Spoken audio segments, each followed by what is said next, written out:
നമസ്കാരം. തീർത്തും നിർഭാഗ്യകരമായ ഒരു വിധിയാണ് ഇന്നലെ കട്ടപ്പന കോടതിയിൽ നിന്നും പോക്സോ കോടതിയിൽ നിന്നും ഉണ്ടായത്. 6 വയസ്സുകാരിയെ മാനഭംഗപ്പെടുത്തി കൊന്ന് കെട്ടിത്തൂക്കിയ ഒരു നരാധമനെ ഇന്നലെ കോടതി വെറുതെ വിട്ടു. കോടതിയുടെ കണ്ണിൽ അയാൾ നിരപരാധിയായിരിക്കാം, കാരണം തെളിവുകളുടെ അഭാവത്തിലാണ് കോടതി വെറുതെ വിട്ടത്. പക്ഷേ ഇതിന്റെ പിന്നിലുള്ള ചില വിവരങ്ങൾ ഇനിയും പുറത്തു വരാനുണ്ട്. ഇന്ന് അന്വേഷണ ഉദ്യോഗസ്ഥൻ മാധ്യമപ്രവർത്തകരെ കണ്ടിരുന്നു. അവർ അന്വേഷണ ഉദ്യോഗസ്ഥർ നിസ്സഹായരാണ്. പക്ഷേ ജനങ്ങൾക്ക് ചില സംശയങ്ങളുണ്ട്. കേരള ജനതയ്ക്ക് ഒരുപാട് സംശയങ്ങൾ ഇതിനെക്കുറിച്ചുണ്ട്. പ്രതി ഒരു DYFI യുടെ പ്രാദേശിക നേതാവാണ്. അപ്പോൾ ഇന്നലെ ഈ വിധിക്ക് ശേഷം പുറത്തിറങ്ങിയ പ്രതിയുടെ അഡ്വക്കേറ്റ് പറയുന്നത് തന്നെ പ്രതി ഒരു DYFI കാരനായി പോയതാണോ നിങ്ങളുടെ കുഴപ്പം എന്ന മട്ടിലാണ് അദ്ദേഹത്തിന്റെ ഒരു സംസാരം. അതായത് ഈ പ്രതിയെ വെള്ള പൂശാൻ ഉള്ള ഒരു ശ്രമമാണ് നടന്നതെന്നുള്ളത്. യഥാർത്ഥത്തിൽ ഇത് DYFI കാരനായതുകൊണ്ട് ആണ് ശിക്ഷ എന്ന് രക്ഷപ്പെട്ടത് എന്നത് ഒരു ഒരു ഒരു ഒരു ഒരു വശത്ത് ശരി തന്നെയാണ്. കാരണം ഇവിടെ ഏത് നടന്നിട്ടുണ്ടെങ്കിലും, ഇപ്പൊ കേരളത്തിൽ നടന്നിട്ടുള്ള ഏത് സംഭവങ്ങളായിരുന്നാലും, ഇപ്പോൾ മാർക്ക് ലിസ്റ്റ്, കള്ള മാർക്ക് ലിസ്റ്റ് കൊണ്ടുവരുന്നതായിരുന്നാലും ശരി, അതുപോലെ തന്നെ ഒരു കഴിവുമില്ലാത്ത, അതായത് മാനദണ്ഡങ്ങൾ, യൂണിവേഴ്സിറ്റിയിലെ ഒരു അസിസ്റ്റന്റ് പ്രൊഫസറെ നിയമിക്കേണ്ടത് എന്തൊക്കെയാണ് കറക്റ്റ് മാനദണ്ഡങ്ങൾ, ആ മാനദണ്ഡങ്ങളൊന്നും പാലിക്കാതെ DYFIക്കാരി SFIക്കാരി ആയതുകൊണ്ടാണ് നമുക്കറിയാം ഒരു മന്ത്രിയുടെ വൈഫിനെ ആക്കിയത്. അങ്ങനെ ഏത് കാര്യങ്ങൾക്കും ഒരു മുൻപ് പരിഗണന എന്ന് പറയുന്നത് അതെ അതെ ഈ യോഗ്യതയുണ്ടോ എന്നതല്ല, പാർട്ടിക്കാർ തന്നെയാണ്. അപ്പം ഒരു ക്രിമിനൽ കേസിൽ ഒരു പാർട്ടിക്കാരൻ ഉൾപ്പെട്ടാലും നമ്മൾ അത് വച്ചിട്ട് നമ്മൾ നോക്കുമ്പോൾ, നമ്മൾ നേരത്തെ പറഞ്ഞ കാര്യങ്ങൾ വെച്ച് നോക്കുമ്പോൾ സ്വാഭാവികമായിട്ടും അവന് ഒരു സംരക്ഷണം പ്രത്യേകം കൊടുക്കും എന്നുള്ളതാണ്. എന്തായാലും ഈ ഇന്നലത്തെ ഈ കേസിൽ നമ്മൾ ഒന്ന് വിലയിരുത്തുമ്പോൾ സ്വാഭാവികമായിട്ടും പോലീസ് എന്താണ് ഇത്ര മാത്രം നിഷ്ക്രിയമായിട്ട് കാര്യങ്ങൾ ചെയ്തതെന്ന് നമുക്ക് ഭയന്നു പോകും. കാരണം കേരളത്തിൽ ഒരു പോസ്കോ കേസ്, പോസ്കോ എന്ന് പറയുന്നതല്ല, ഒരു 6 വയസ്സായ ഒരു കുട്ടിയെയാണ് 6 വയസ്സായ കുട്ടിയാണ് പീഡിപ്പിച്ചിട്ട് കെട്ടിത്തൂക്കി കൊന്നിരിക്കുന്നത്. എന്തൊരു ക്രൂരമായ പ്രവൃത്തിയാണ്. എന്നിട്ട് അതിൽ കൃത്യമായി നമ്മുടെ പോലീസ് ഉദ്യോഗസ്ഥർ തെളിവ് ശേഖരിച്ചിട്ടില്ല എന്ന് കോടതി തന്നെ എണ്ണി പറയേണ്ടി വന്നിരിക്കുന്നു. കോടതിയുടെ മുന്നിലുള്ള തെളിവുകളുടെ അടിസ്ഥാനത്തിലാണ് പ്രതി നിരപരാധിയാണെന്ന് കോടതി വിധിച്ചത്. അതെ, ഇത് ഒരു വാളയാർ കേസിന് സമാനമായിട്ടുള്ള ഒരു സംഭവമാണ് ഇപ്പോഴും നടന്നിട്ടുള്ളത്. വാളയാർ കേസിലും ആരോപണ വിധേയർ അല്ലെങ്കിൽ പ്രതിസ്ഥാനത്ത് ചേർക്കപ്പെട്ടവർ CPM ചായ്വുള്ളവരും CPM-ൽ പ്രവർത്തിക്കുന്നവരുമായിരുന്നു. അതുകൊണ്ട് തന്നെയാണ് ആ വാളയാർ കേസിൽ ആദ്യഘട്ടത്തിൽ പ്രതികളെല്ലാം രക്ഷപ്പെട്ടത്. അന്ന് പ്രതികൾ രക്ഷപ്പെട്ടപ്പോൾ മുഖ്യമന്ത്രി നിയമസഭയിൽ പറഞ്ഞത് പ്രതികൾ ഒരിക്കലും രക്ഷപ്പെടില്ല, ഒരു പഴുതും അവർക്ക് രക്ഷപ്പെടാൻ അനുവാദം കൊടുക്കില്ല എന്നൊക്കെയാണ് പറഞ്ഞത്. പക്ഷേ രണ്ടാമത്തെ അന്വേഷണം വന്നപ്പോഴും സ്ഥിതി അങ്ങനെ തന്നെയായിരുന്നു. കാരണം ആദ്യം ശേഖരിച്ച തെളിവുകൾ തന്നെയാണ് രണ്ടാമതും വരുന്നത്.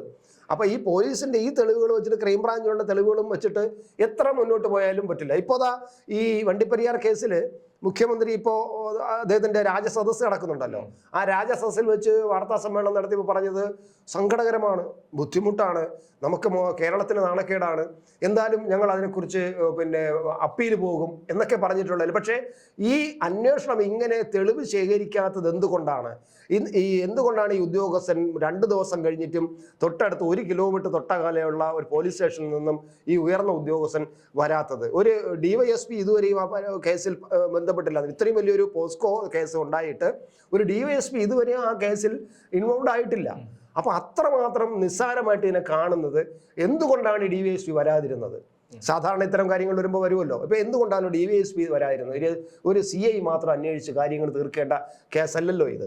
അപ്പൊ ഇതൊക്കെ എന്തുകൊണ്ട് സംഭവിച്ചു? അത് ആരുടെ നിർദ്ദേശപ്രകാരമാണ് ഇവരൊന്നും വരാത്തത്? അല്ല, ഇന്നിപ്പോ പ്രതിയുടെ അഭിഭാഷകൻ ഇന്ന് ഏതൊരു മൊബൈൽ പകർത്തിയൊരു വീഡിയോ ഞാൻ കണ്ടതാണ്. അഭിഭാഷകൻ പറയുന്നതെന്ന് പറഞ്ഞു കഴിഞ്ഞാൽ ഈ വേറൊരു CPM നേതാവിന്റെ മകനെ രക്ഷിക്കാനാണ് ഇവനെ ബലിയിടാക്കിയത് എന്നാണ്. കാരണം ഈ പയ്യന്റെ ഇപ്പൊ പ്രതി ചേർക്കപ്പെട്ട് വെറുതെ വിടപ്പെട്ട ഈ പയ്യന്റെ അച്ഛനും പാർട്ടിക്കാരൻ തന്നെയാണ്. ഇവർ തമ്മിലുള്ള ഒരു പടലപ്പിണക്കമാണ് ഇതിന് പിന്നിലുള്ളതെന്നും ഇതിന്റെ വേറൊരു ഉന്നതനായ പ്രാദേശിക നേതാവിന്റെ മകനെ രക്ഷപ്പെടുത്താനാണെന്നുമാണ്. പക്ഷെ മാധ്യമങ്ങളൊന്നും അത് ചർച്ച ചെയ്ത് കണ്ടില്ല. പക്ഷെ അതൊക്കെ അന്വേഷണത്തെ വഴിതിരിച്ചു വിടാൻ ഉള്ള ഒരു ശ്രമം മാത്രമാണ്. അത് വഴിതിരിച്ചു വിടാനുള്ള ശ്രമം മാത്രമാണ്. അതല്ല നമ്മൾ തത്വപരമായിട്ട് നമ്മൾ അംഗീകരിച്ചാലും CPM-നകത്ത് വിഭാഗീയത ഒരു കുഞ്ഞിന്റെ മരണത്തിന് പോലും എത്തുന്നു എന്നുള്ളതാണ് നമ്മൾ കാണേണ്ടത്. തീർച്ചയായിട്ടും അതാണ് ഏറ്റവും പ്രധാനപ്പെട്ടത്. ഒരുപക്ഷെ അത് ഈ വഴിതിരിച്ചു വിടാൻ വേണ്ടിയുള്ള ഒരു തന്ത്രമായിരിക്കാം പോലീസ് കാണിച്ചിരിക്കുന്നത്, അല്ലെങ്കിൽ വക്കീൽ കാണിച്ചിരിക്കുന്നത്. പക്ഷെ അതിനകത്ത് നമ്മൾ ഒന്നും കൂടി നമ്മൾ അകത്ത് കയറി പരിശോധിക്കുമ്പോൾ വിഭാഗീയത ഒരു 6 വയസ്സായ കുട്ടിയെ കൊല്ലാൻ വേണ്ടിയുള്ള അവിടെ എത്തിയിരിക്കുന്നു എന്നതാണ്.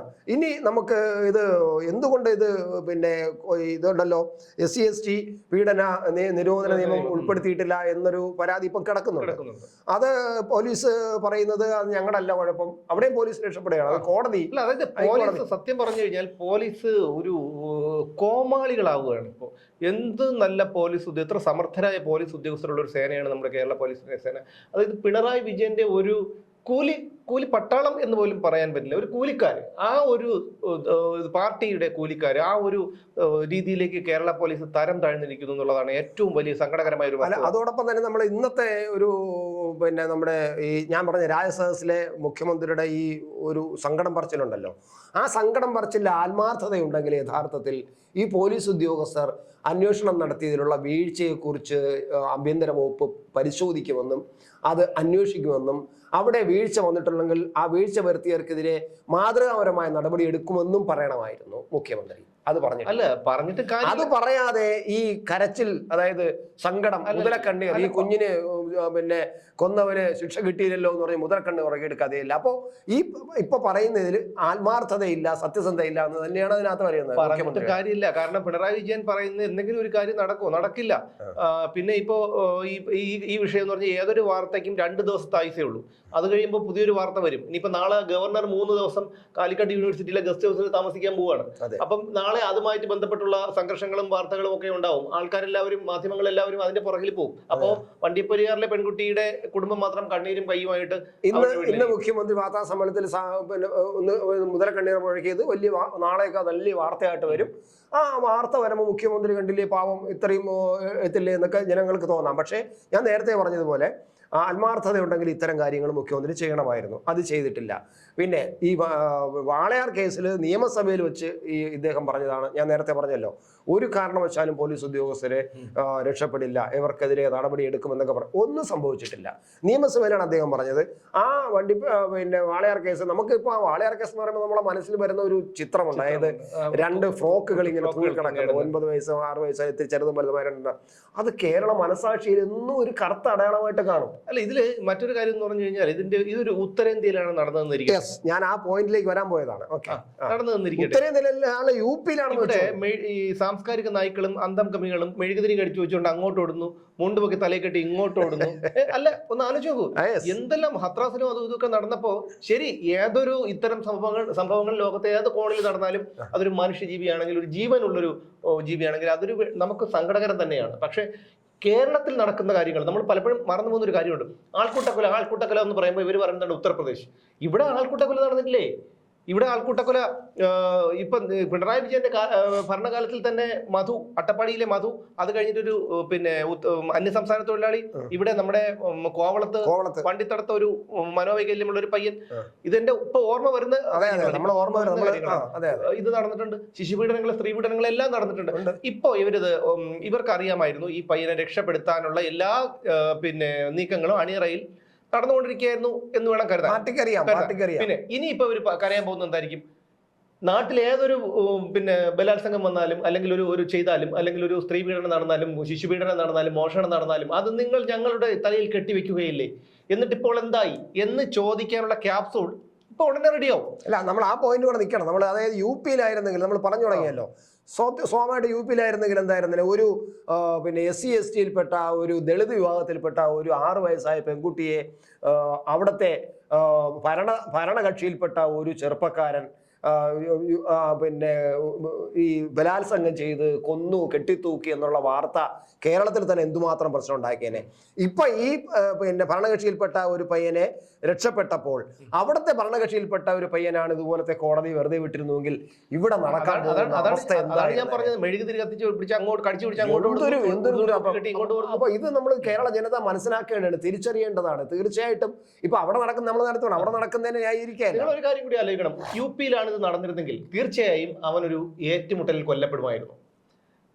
എന്റെ ഓർമ്മയിൽ 1ാം യോഗി സർക്കാരിന്റെ കാലത്ത് 189 86 കുറ്റവാളികളാണ് പോലീസിനെ വെട്ടിച്ച് രക്ഷപ്പെടാൻ ശ്രമിച്ചപ്പോൾ എൻകൗണ്ടർ മരിച്ചത്. അത് സന്തോഷം തന്നെയാണ്. കാരണം ചിലപ്പോൾ എൻകൗണ്ടറിനെ കുറിച്ച് പല സംശയങ്ങളും വരുന്നുണ്ടായിരിക്കും. അത് വേറെ കാര്യം. കിട്ടാതെ വരുമ്പോൾ ചിലർ നിയമം കയ്യിലെടുക്കുക. ഇപ്പൊ തന്നെ ആ പെൺകുട്ടി അല്ല ഈ വണ്ടിപ്പെരിയാർ പെൺകുട്ടിയുടെ അമ്മ പറഞ്ഞ എന്താണ്, ഞങ്ങൾക്ക് അപ്പീൽ പോകേണ്ട കാര്യമില്ല, ബന്ധുക്കൾ പറഞ്ഞതാണ് ഞങ്ങൾ അവനെ കൊല്ലും എന്നാണ് പറഞ്ഞിട്ടുള്ളത്. എന്തുകൊണ്ടാണ്? നീതി കിട്ടുന്നില്ല അവർക്ക്. എന്ത് വേണം? നമ്മുടെ കുടുംബത്തിലാണ് ഇതുപോലൊരു സംഭവം നടന്നിരുന്നെങ്കിൽ എന്ന് നമ്മൾ ആലോചിക്കൂ.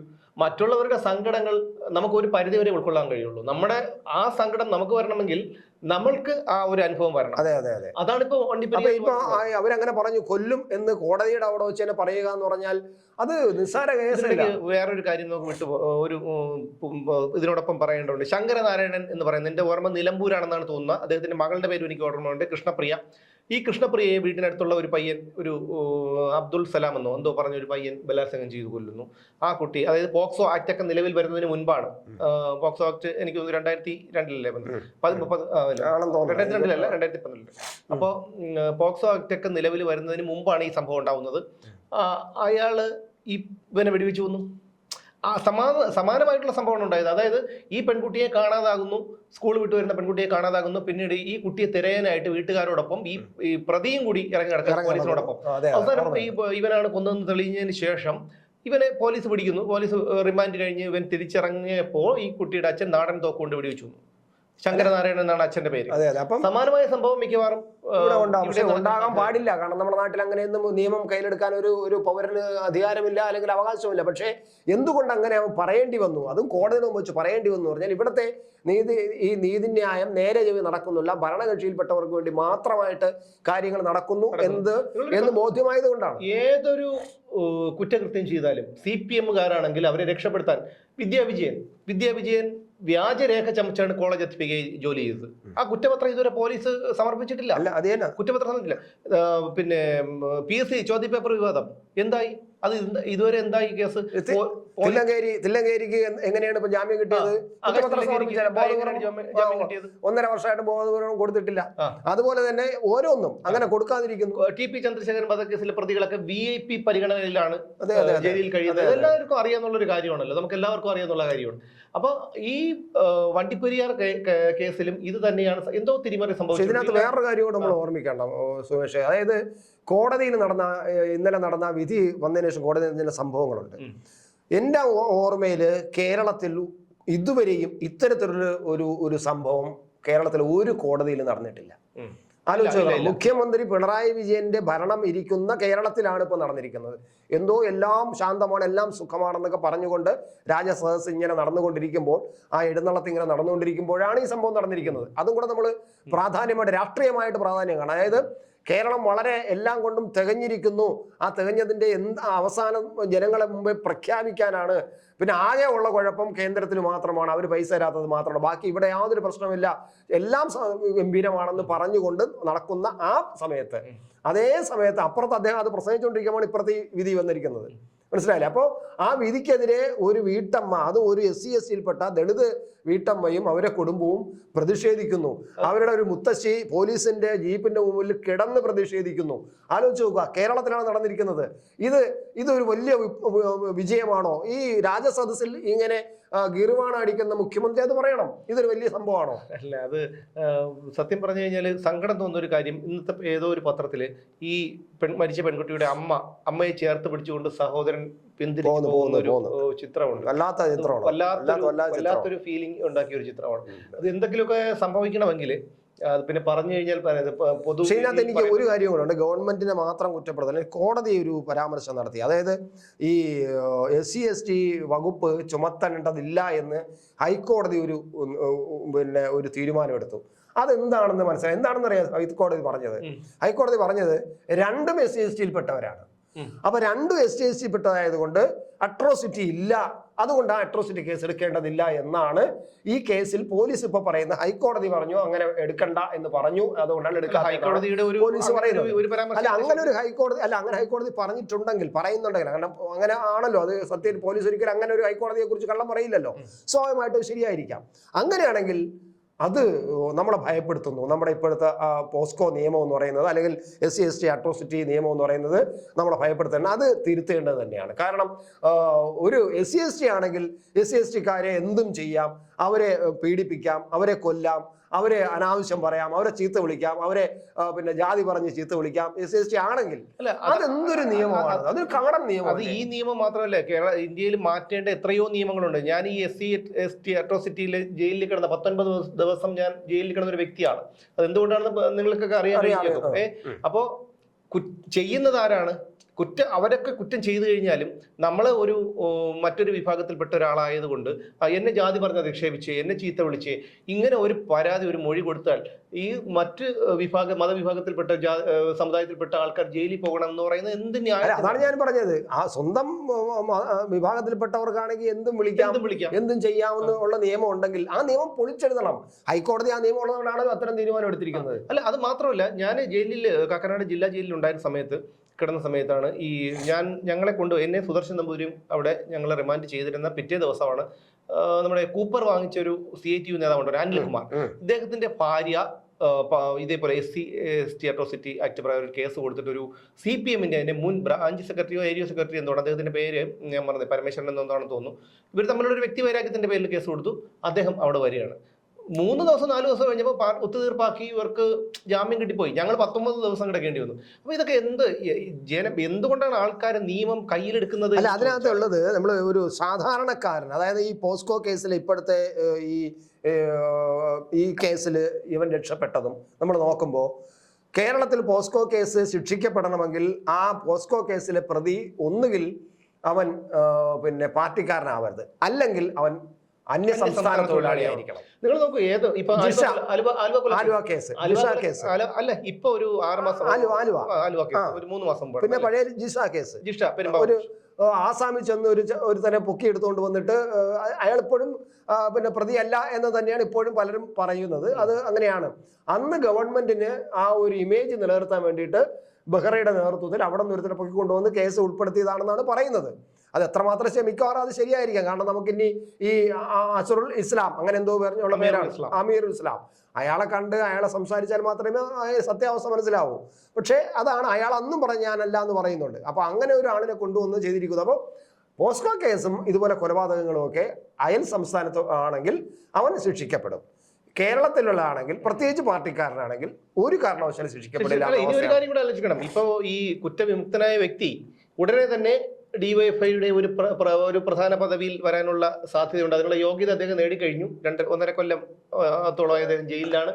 ഇപ്പോൾ വലിയ വരവേൽപ്പ് കിട്ടും. കാരണം SFIയുടെ സംസ്ഥാന സെക്രട്ടറിയായ PM മാർഷോ 42 വധശ്രമം ഉൾപ്പെടെ 42ഓളം കേസിലെ പ്രതിയാണ്. അദ്ദേഹത്തെ ജയിലിലേക്ക് അയക്കാനും തിരിച്ചിറങ്ങിയപ്പോൾ വരവേൽക്കാനും ഒക്കെ എന്തോരം ആൾക്കാരും അണികളും ഒക്കെ ഉണ്ടായിരുന്നു. അതുപോലെ ഇത് CPM-നെ സംബന്ധിച്ചിടത്തോളം ഇതൊക്കെ ഒരു യോഗ്യതയാണ്, മറ്റുള്ള പാർട്ടിക്കാരെ പോലെ അല്ലല്ലോ. പക്ഷെ എന്തായാലും തീർത്തും ഒരു നിർഭാഗ്യകരമായി ഭയപ്പെടുന്ന ഒരു സംഭവമാണ്. പക്ഷെ മുഖ്യമന്ത്രി പറഞ്ഞതിൽ ആത്മാർത്ഥയില്ല. അത് ഈ ഇപ്പോഴുള്ള കോടതിയിൽ കൊടുത്തിരിക്കുന്ന നിയമങ്ങളും തെളിവുകളും കൂടെ കൊടുത്തിട്ടാണെങ്കിൽ അപ്പീൽ പോയിട്ട് യാതൊരു കാര്യവും. ഞാൻ ഈ സംഭവം നടക്കുമ്പോൾ ഈ തെളിവെടുപ്പിനിടയിൽ ഇവൻ ഏത് വഴിയാണ് ഇതിനകത്ത് കടന്നുകൂടിയത്, എന്തൊക്കെയാണ് ചെയ്തത് എന്നുള്ള കാര്യം ഇവൻ കൃത്യമായി ആവിഷ്കരിച്ചിരുന്നു. അത് പോലീസ് സമ്മതിക്കുന്നുണ്ട്.